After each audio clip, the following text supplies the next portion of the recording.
Hey guys, so traffic mga sa Manila guys. Alas 12 pa man ang atong departure pero sa na to kay lisod na kayo maghabol ta sa oras. Eh, ang biyahe guys, Manila to Hong Kong connecting flight, then Hong Kong to Shanghai, China. So mo to hotel sa mi guys. Sa diyang gibati may kagutom mangita may restaurant diri sa China.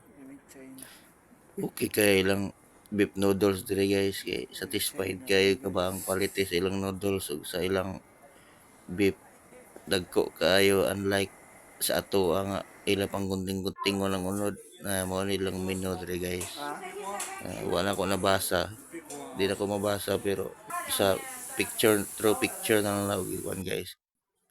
Tanawa ang ilang quality sa ilang pag spicy na siya beef noodles guys.